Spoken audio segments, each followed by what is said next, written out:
What is going on, YouTube? Welcome back to Fireside Rangers. I'm your host, Eric Wilson, today joined by my co-host, Collin Alcaves. Today we're going to be doing our second fan mailbag of the season.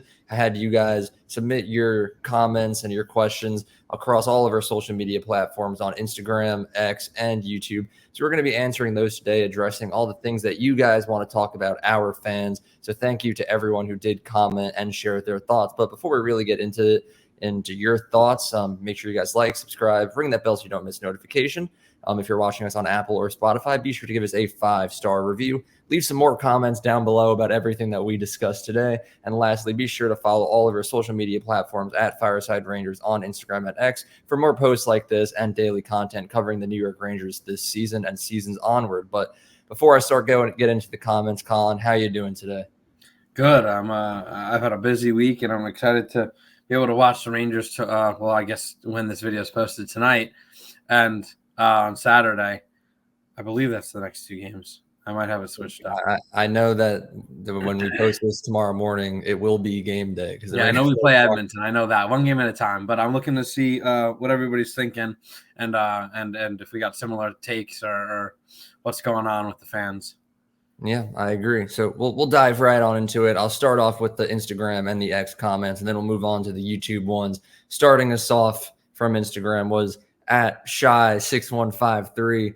Do you think Lafreniere starts to heat up again, or was this breakout just a fluke? Now, to add some context into this, Lafreniere started the season off pretty hot. You know, everyone was like, breakout campaign. He's on pace to score like 30 goals and 60-something points. But he scored last game against Toronto.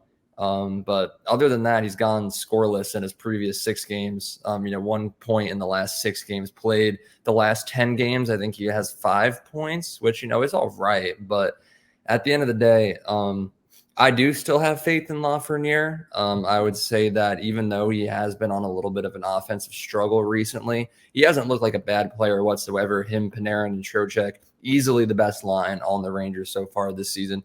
I don't really want to say easily because now that Zibanejad and Kreider are starting to heat up, that line has looked solid.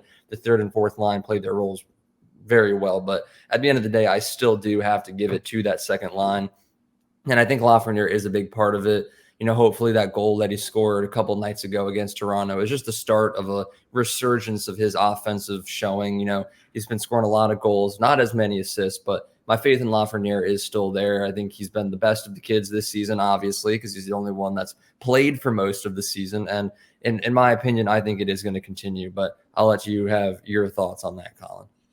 So I'm hoping it gets him going. I mean, he isn't potting as many points after that hot start that he got off to. But, he's doing so many good things without the puck that I'm not exactly worried. The points will come, and playing with a guy like Trocheck, who's in the midst of a career year, he's on pace for 77 points, which would be the most in his 10-year career.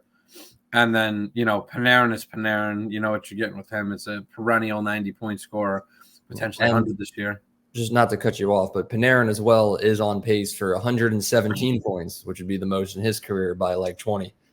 That's what I'm saying. So, he's bound to catch some of that going the other way. I think he's made a lot of good plays with the puck. I think that, he's made some good stretch passes, good outlet passes, things like that. I just think that the bounces haven't been going his way. I know that there's been some really, really good goalies that we played against recently and even some not so great goalies who played out of their mind. I know in that the first game against Toronto where we got destroyed, I thought Martin Jones played very well in that game for a guy who, since he was on the Sharks, hasn't really done much of anything. That's just one example of it. But I think that, as the season goes on and he continues to get more and more familiar with those guys, it'll start showing more and more. But, I think that he's looked good. I think that he's been in the right areas. And unfortunately, just the pucks haven't been finding the back of the net for him. But, hopefully this jump starts his productivity and he gets going again. Yeah, that's what I'm hoping for. And I think if you do look at those last 6 games from Lafreniere, I think I already said this, he's looked really good. And I think the biggest problem is that he's kind of going through a little bit of a Kako thing right now where he just had really bad puck luck, where he's had a lot of really good chances, taken a lot of really good shots. And whether it be a subpar goalie just playing out of their minds against the Rangers, which is a typical trend that we see all the time when the Rangers get goalied, or just bad luck. I think that's what it all comes down to. His abilities haven't gone anywhere. He's looked like a solid player. And as far as Lafreniere, my faith in him is still 100% top of the line. I know he's going to keep playing amazing. But let's transition over to X here. We got a comment from Frank, fellow writer over at empiresportsmedia.com. Shout out Frank. Make sure you guys check out his articles and all this content that we produce over there. He said, as well as the team is playing, how do they fix their right wing issue? So big thing here. We've been talking about it on the channel a lot. But I think in my opinion, Blake Wheeler, he's been playing decent recently. I think you said something about that in the chat earlier, right? Does it have something going on? I believe he has 5 points in his last 4 games, a couple multi-point games, whether that's 2 assists against the Maple Leafs or 2 goals against the Maple Leafs. He loves playing against the Maple Leafs. But I think he's looked solid in the last couple of games. It's funny. We did that pregame against the Maple Leafs, the one where they scored 7 on us. And I've been an avid Wheeler defender. I was like, he's been really bad these past few games. He's on the hot seat, and since then, it's like he watches. He's probably subscribed, but he's turned it up. And it's been great to see him kind of putting in the extra effort. You see it night in, night out for a guy who we've ragged on as not being the best skater. He's been beating guys to pucks, winning the battles against the boards, things like that, on top of making good plays, throwing pucks to nets, and things like that. So I think that's all important stuff, and he needs to keep that going, to keep up his success, obviously. Yeah, and I, as someone who this entire season, I will admit I have been very, very critical of Blake Wheeler. So is Will, who he's in Texas. He couldn't join us tonight, but I can't deny the fact that Wheeler has looked solid over the last few games. He said 5 points in his last 4 games. That's good. That's very good numbers from Wheeler. I just think I'm a little concerned about consistency. He's going through a little good stretch of play recently, and if he's able to keep up those numbers, then sure, I think he might be a good solution to that problem that's going on. But when you look at the grand scope of the season and everything that I've seen so far, with Kakko struggling on that first line, Wheeler struggling overall, Brodzinski's had his flashes of good play as well, but at the end of the day, I think he looks better on that third line.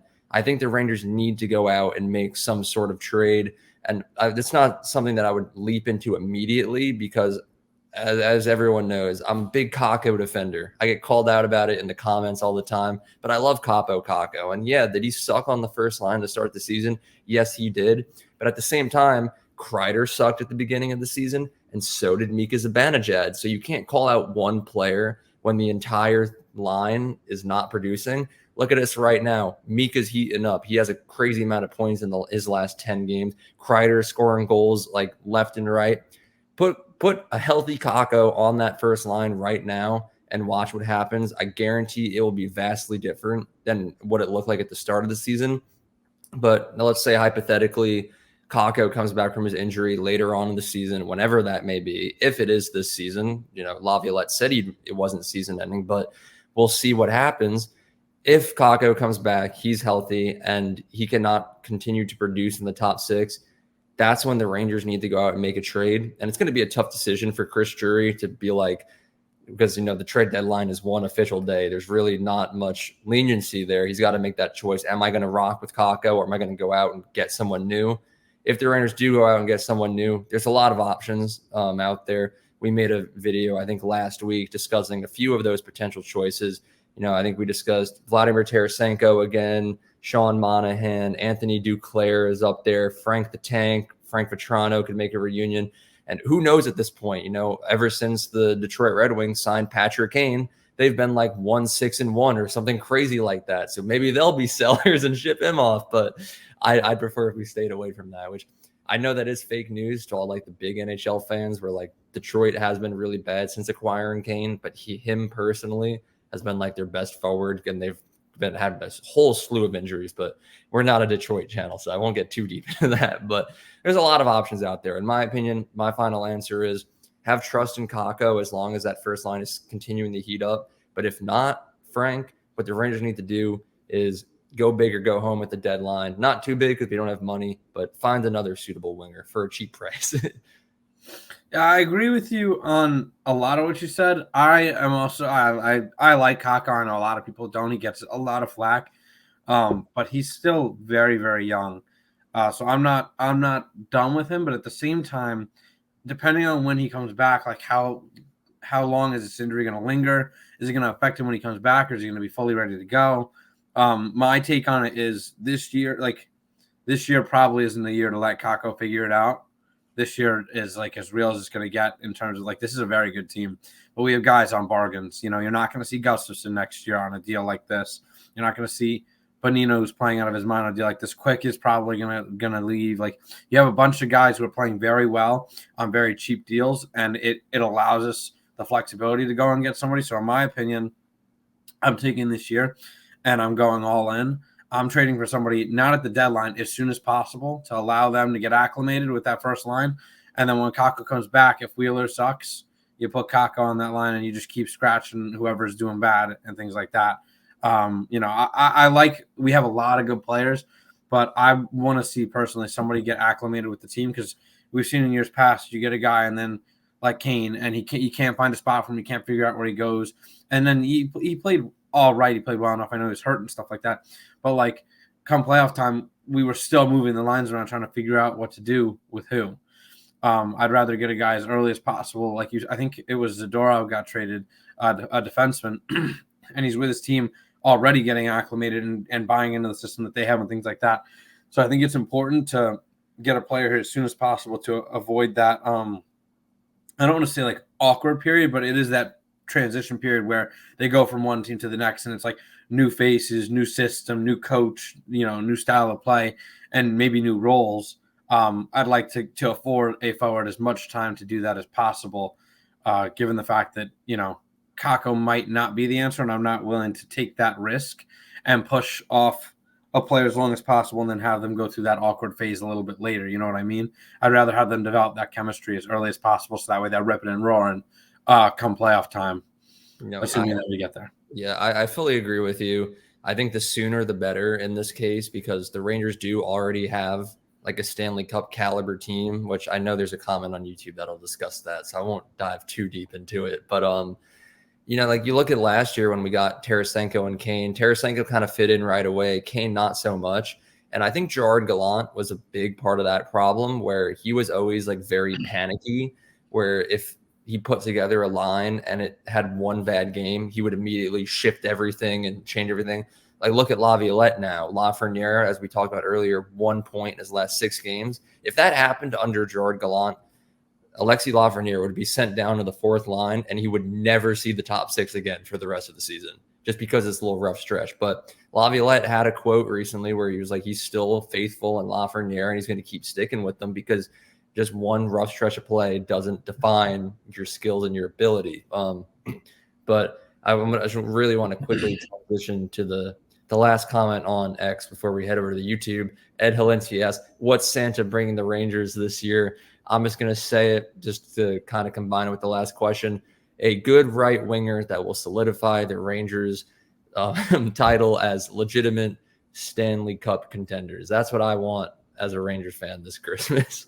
I'll say I'd ask for a big silver chalice named Lord Stanley's Cup, but it's a little too early for that. Santa can't be dropping that off just yet. I'll take a deferred gift to next year. I'll double up on my gifts next year, and I'll have that Stanley Cup. But you're right. If we're talking this year, yes, I'm thinking definitely a right winger to just solidify that top 6.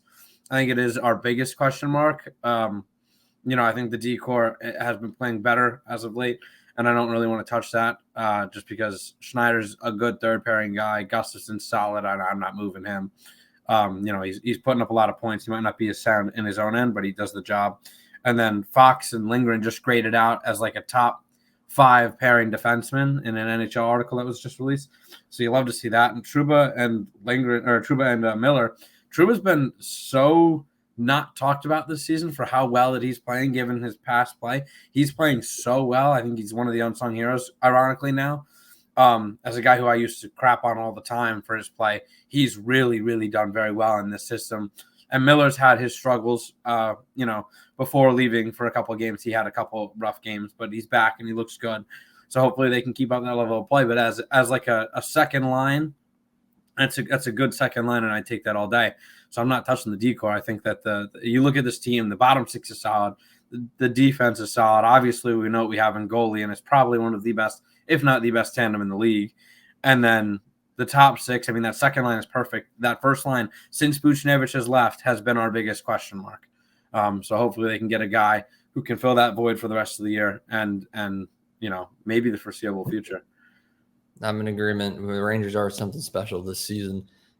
Heading over to the YouTube community page comments, which to everyone watching, we do post on the community page. So be sure to check out all that as well. We got a comment here from Christopher Big Bear 4908. I recognize that name. Welcome back. He said, thoughts on the impact Will Koolie has had or will have, and thoughts on Brodzinski's future with the team. And there's a third part. We'll break it down step by step. And we'll just shorten ones for each because it's a long comment. Thoughts on the impact Koolie has had or will have. I love Will Koolie. I think he's been one of the most underrated additions to the team so far this season. You got guys like Jonathan Quick and Eric Gustafsson. They're stealing the spotlight as the newcomers of the team because how can they not? Gustafsson was signed to a really, really cheap deal, and he's putting up points left and right with some solid defense with it. Jonathan Quick has come in, arguably playing, I don't want to say better than Shesterkin anymore because Shesterkin did make a little bit of a major comeback the last few games, but at least on par with Shesterkin. I think the Rangers had the best goalie tandem in the league by far. But Will Koolie, he's kind of slid underneath the radar. He doesn't score a lot of points, but at the end of the day, he plays amazing defense. He's a very gritty forward. I think he leads all rookies in the NHL in hits. And he's a role player. He does score points when they need him to most, but at the end of the day, he's kind of a type of player that the Rangers have been lacking the last few years. Where, you look back at last season, the Kane era, I guess I'll call it, even though it was like 20 games. That was a very pretty looking team, all fancy passes, fancy plays, and they got bodied by New Jersey in the first round because they didn't have anyone like Will Koolie who's going to go out there and punch someone in the face and hit them and block shots and do all the dirty work. And I think it's not one of the prettiest roles on the team. It's not going to get talked about a lot. As we know, we're 30 games into the season. When has Will Koolie ever been the subject of our discussions? But he's a very integral part of this team, and players like him are what's going to elevate the Rangers to legitimate contenders. But I love Will Koolie. I'll pass this one off to you, Collin.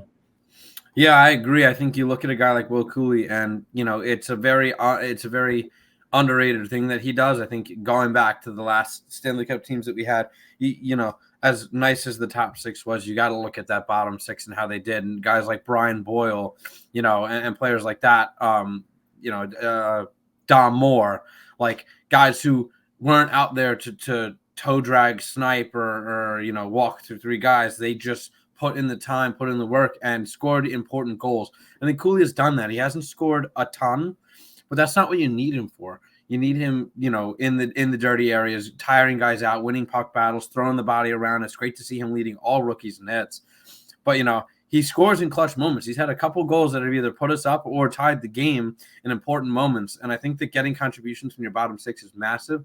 I think that he's that perfect type of player to do just that, and the one that the Rangers have been missing for a little bit now, just because they were going for such pretty teams, whereas that third line was mostly skill and not a lot of grit. Now you're getting a good balance, and that's what you need when you look at these Stanley Cup contenders. You look at teams like the Lightning, who had Corey Perry, scoring on their third line while also providing that grit, and you had guys like Pat Maroon and at one point Barclay Goodrow, and the list goes on and on.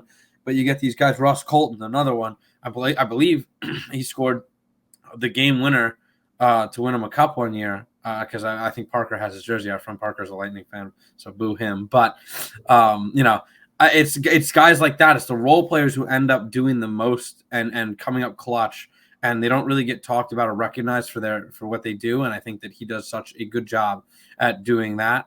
So shout out Will Koolie for being such a big part of this team so far, and hopefully he can keep it up. Yeah, that was very well put. And yes, boo Parker. Not a Rangers fan. On to the next part of Christopher's comment. He said, thoughts on Brodzinski's future with the team. And look, I'm going to be blunt. I love Brodzinski. I think since he's been called up, he's looked really good. But at the end of the day, when Kako and Hedel come back, Brodzinski's going to get sent back down. And I think he's one of those players, as unfortunate as it is where like he's too good for the AHL. You know, before he got called up, he was leading the league in points. But at the same time, he's in that weird purgatory where he's not like as successful enough to be a long-term NHL player. And I don't think he's done anything bad. I really like Brodzinski, and I know he would be a really good player on any other team in the league. But for a team that's as depth-filled as the Rangers is, there's just really no room for him. So I feel like for his future, he'll always be the guy that's first in line to get called up when an injury happens. But long-term, holding a roster spot in New York, I personally don't see it happen, especially with his age. I don't know exactly how old he is, but I know he's in his like upper 20s, I believe. So it's like he had his shot in his early career to earn that full-time roster spot. Didn't happen, but he'll always be our number one backup to get called up anytime. Yeah, I agree. I think he could carve out a bottom six role on another team. But I think with the Rangers, he's a guy where I'm very comfortable with him coming up and getting spot starts. And even in this lengthier time, he's played very well, in my opinion. But do I think that there's a spot for him on the Rangers? Unfortunately, no. I think with the guys that we added, like I don't know, maybe if Bonino or Pitlick leave, could he fill that role? Of a bottom six guy, I think it would be Pitlick because Bonino's a center, and I don't know. Brodzinski's a center too, correct? Brodzinski's a center? I think so. I'm not sure. I think naturally, yes, he is. But he's a versatile piece that could fill a bottom six role. So I'm not entirely out on him, depending on how expensive Bonino wants to get or Pitlick wants to get down the line. But I think that he is serviceable. I compare him to Vinny Lettieri. He was a guy who Vinny Lettieri is not a name I wanted to see in the NHL for the Rangers because we had better players 100% when he was around. But when he was there, he was serviceable. He was a guy that I was comfortable with coming up. Like when a defenseman goes down and I see Zach Jones in the lineup, that worries me a little bit. I'm not exactly comfortable with him in the lineup night in and night out. Now, has he played terrible? No. This isn't a thing to crap on Zach Jones. I think he's played well at times, but I also think he struggled at times. But Brodzinski has played well almost the whole time. There has not been a lot of slip-ups by him. I think he's been very solid in his time with the Rangers. And, down the line, if he can continue this level of play at the NHL level, I could see him 100% carving out a bottom six role for this team. But at this current moment in time, I think you're correct in saying that we are very deep and that there just unfortunately is not a spot for him once we are healthy. And this is even before we go and get another guy for the top six, as we were discussing before. So it's just more competition. So he's either got to ramp it up or, he will be sent back down to the AHL. And I don't think that's the worst thing for him. I think it's actually good because he's a very good leader for the AHL. But if he wants a consistent roster spot in the NHL, it might not be with the Rangers this season.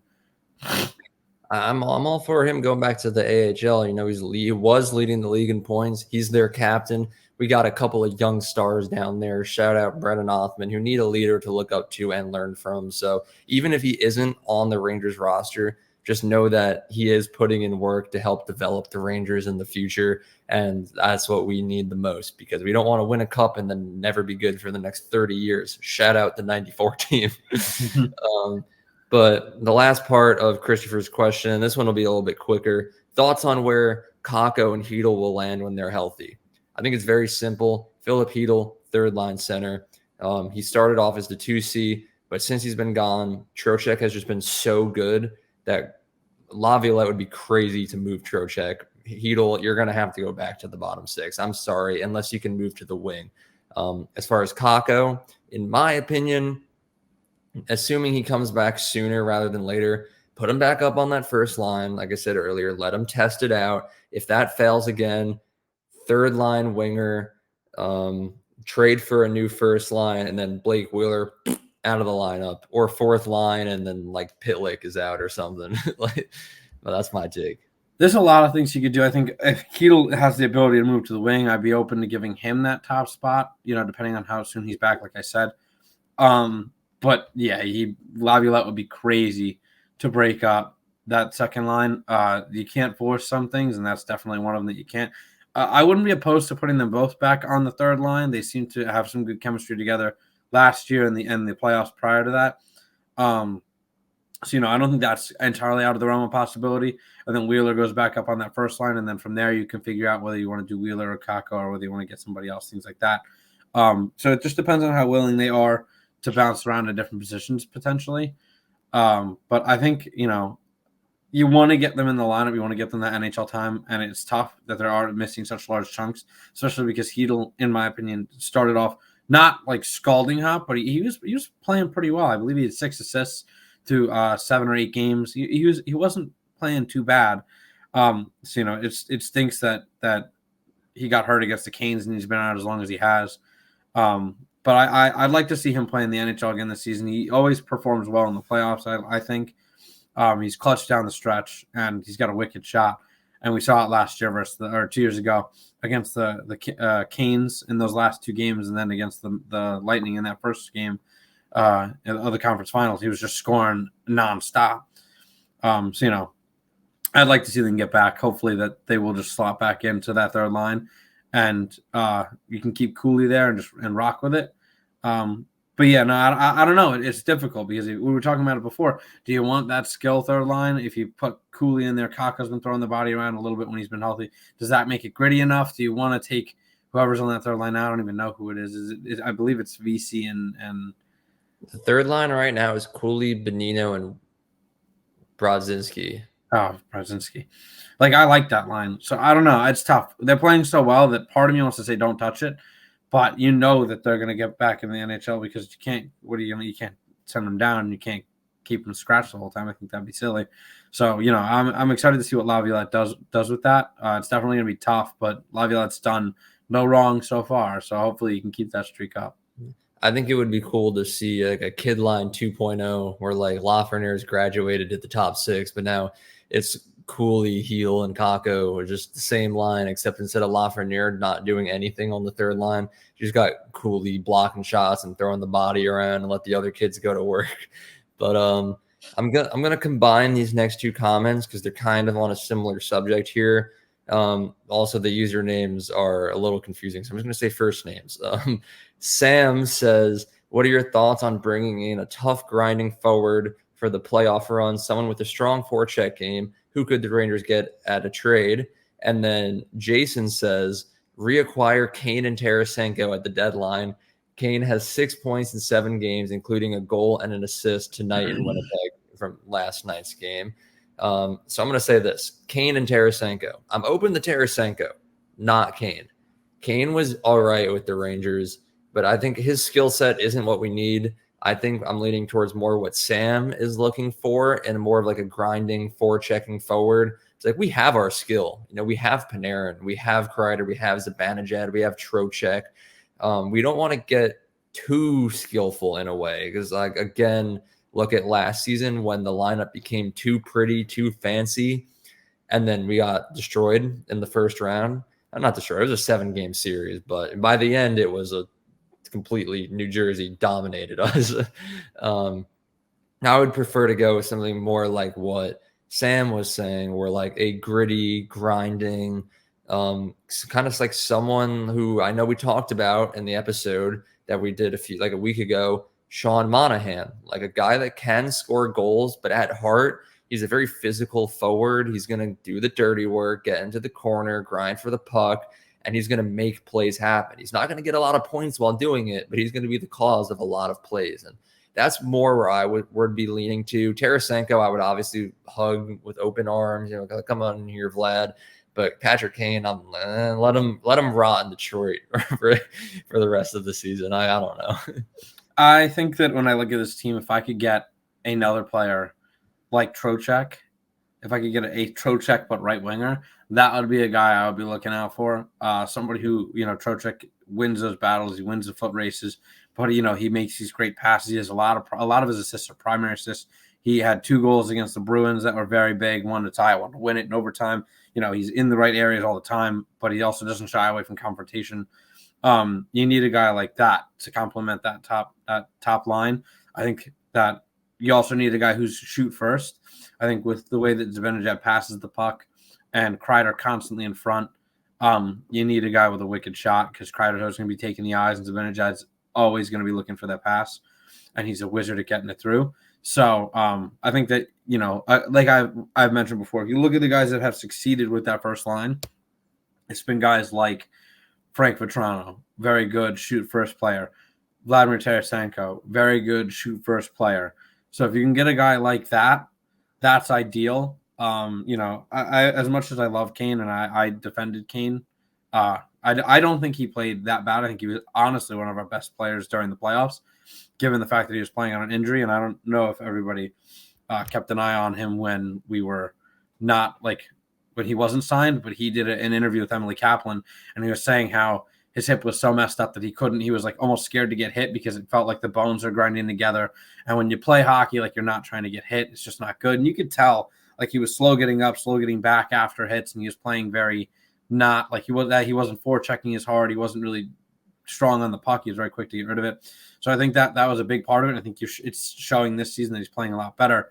But I think you said it best. It's just not what they need right now. He is very much of a setup guy, a very pretty player, and we don't really need that cookie cutter type guy. We need a guy who's a little bit off the board, a guy who will fly under the radar but do exactly what you need him to do, and fill that role. I think we're past the point of just going and getting the biggest names and all-stars, and we're at a point where it's we have a role, we need it filled. Who can play that role to perfection? And I think that the Rangers have done a good job plugging up a lot of their holes that way. I think that they just need to assess what they need and then go out and find it. And I think there's definitely players who will fit that role. It's just a matter of price point and what needs to go back and forth. And I'm sure Drury will work his magic. Yeah, Drury always does. I don't think Drury's ever done anything bad. Maybe the Buchnevich trade was his worst move, but at the end of the day, it led us to this. So I don't even care. But we're going to move into the final segment right here. Now, there's a lot of comments on YouTube that kind of all convey the same message. So I'm going to paraphrase them from everyone, and we'll move into the last discussion. Blue Shirt Fan Forever said, I'm so glad to see this Rangers team rack up wins, points, and playing outstanding hockey right now. Gamers Rising GR said, very happy with how the Rangers are playing this season. Chris Pascali 8885 says Igor was perfect last night against Toronto and against the Bruins. Catch that groove, bro. And it just goes on and on and on. USMC, few proud the Marines 2987 in all caps. So far, season going good. Hopefully, when it counts in 5 months, when a real season starts, they'll be playing like this. Let's go Rangers. Let's go Rangers. Let's go Rangers. Let's go Rangers. Been a fan since 74. User KG4FQ, a bunch of random letters says, let's go Rangers. But the main point that I'm trying to hit here, the final comment from Eric Dane 5429 says, is this the most talented Rangers team since they won the Cup? Now, is it time to party like it's 94? I don't know if it's still too early to tell, because that's been our whole thing all season, is we're always just yeah, we're good, but it's still too early to tell. We're almost halfway through the season. The Rangers have played 30 games, and they still have the best point percentage in the entire league. And, you look at everything that's happened after they won. Neither of us were alive in 1994, but we were born half a decade after, or something like that, a little more. But within 10 years of their most recent Cup win. And we've seen the Rangers go through a lot of interesting arcs. It's I didn't start watching the Rangers until the 2012 season when I was 11 years old. But I know before that, early 2000s, they were really bad. When I first started watching, they were really good. Then they became really bad, and then now they're really good again. And as far as I know, from what I've watched since the 2012 season, I'm going to say yes. I mean, you look back at that 2014 team that made it to the Cup finals. They were obviously very talented for making it to the finals. But I've always said the one thing that Rangers team was lacking was a star, where they had Henrik Lundqvist and he was playing out of his mind, but they didn't have that one guy on the offense or that one guy on the defense that stood out as a world-renowned player. You look at the Rangers right now, they have a similar goalie situation where Igor Shesterkin and Jonathan Quick are loading the goaltending up on their back, acting like brick walls. But at the same time, you have that offensive star in Panarin and Zibanejad and Kreider and Trocheck. The defense, you got Adam Fox. He's obviously the number one star. But then you have the supporting cast of Trouba, Lindgren, Miller, all playing insane. So I'm going to say yes. Since 1994, I think that this is the best Rangers team to hit the ice since the last time we won a Stanley Cup. And obviously, I haven't watched every single season since then, but from my personal viewing experience, either this or the 2014-2015 team, it's got where they won the President's Trophy. It's got to be up there. I agree. I think for me, it's that 13-14 team, the one that went to the final. I think that team was one of the best teams that I've seen. I think their decor was just nasty. I think Anton Strawman is one of the most underrated Rangers of all time. I think that, and they did have a couple stars. I mean, St. Louis was old, but he was a beauty in that playoff series. And if Rick Nash just wasn't such a playoff ghost, they probably win the cup that year. But as we all know, Rick Nash would score the 6th goal in a 7-2 win, and that was it pretty much. He never scored like super meaningful goals. Yeah. So, you're right in the fact that we didn't have like a guy like Zibanejad who like, we're down, we need somebody to tie it against the Penguins, and he ties it with like 3 minutes left, and then we win in Game 7 because Panarin scores and things like that. Like, we didn't have the stars who showed up night in and night out. We had a lot of really good role players and a lot of budding superstars in Matt Zuccarello and JT Miller and guys like that. Derek Stepan and Brad Richards, very good. We were very good center-wise. This is probably the best center group that we've seen in a minute. They were one of the worst face-off teams last year. Now they're one of the best, if not the best. So I think that's crazy. I think the decor is good enough. I think the goalies are good, if not better. Just the fact that we have 2 really good guys, it allows you that comfortability. God forbid something happens. So, this is a very good team. I'm still taking that 13-14 team, as I said, but I think this is a very close second. I think that everybody's doing very well, and I think that, when the Rangers players get as flustered and pissed off as they did when we hit that little bit of a skid, as all teams are gonna, because like we say, every time you can't win every game, it was just different. It wasn't like teams of the past where it's just like, we lost, but we're not going to win every game. Like, they were like in the lab cooking up. They were staying, like, I know some players were staying late after practice. Laviolette, such a hands-on coach that like everybody was there asking what they could do better, figuring it out and learning and from their mistakes. They were watching the tape, things like that. Like, players are invested. I think the Rangers realize how good they are this year and that they have a legitimate chance, and they care with every loss. And it's like, when you play as many games as you do, obviously you can't, like really harp as much on the losses because there's 82 games. It's a lot of games.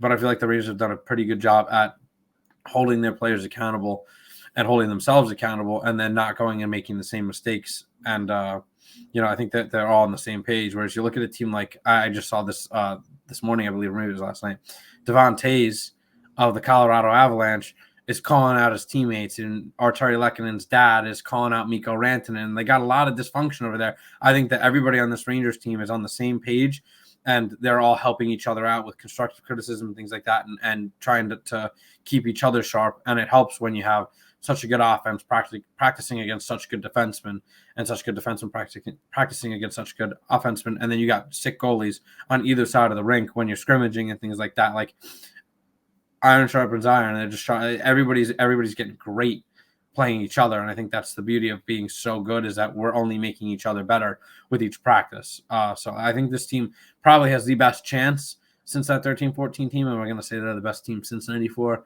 No, but they're up there for sure. They're probably in my top 3.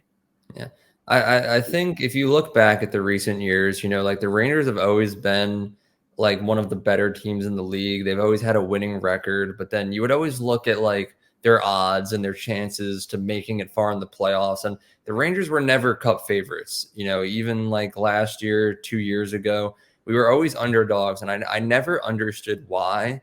But then now I look at this team where we are favorites, and everyone around the NHL is like, the Rangers are for real. They're the real deal. And I can see a very notable difference from like the last few seasons compared to this year. It's not just winning games, it's winning games with dominance and just owning your opponents, and one cohesive mindset and a plan that's just working perfectly. So I love this Rangers team. This is definitely the most fun I've had as a Rangers fan in a long time, except for like maybe the day that we traded for Kane, because I loved that day. And it turns out, looking back on it, it was a little disappointing, but in the moment it was really cool. But I don't know, that was the last discussion. So to everyone watching, make sure you guys leave your thoughts on that down in the comment section below. Is this the best team since 1994, or do you think there was another season that the Rangers possibly had better odds at winning? But that about wraps up this discussion. Thank you to everyone for watching and to everyone who commented across all of our platforms. Without you guys and your thoughts and questions, this video would never been able to happen. So thank you once again. Make sure you guys like, subscribe, ring that bell so you don't miss a notification. If you're watching us on Apple or Spotify, be sure to give us a 5-star review. Outside of that last discussion we had, leave your thoughts down on everything that we talked about throughout this episode down in the comment section below. And be sure to follow us on at Fireside Rangers on both Instagram and X for more daily Rangers content. All right, everyone, have a good night. We'll be sure to do more fan mailbags as the season progresses. Have a good one, and let's go Rangers.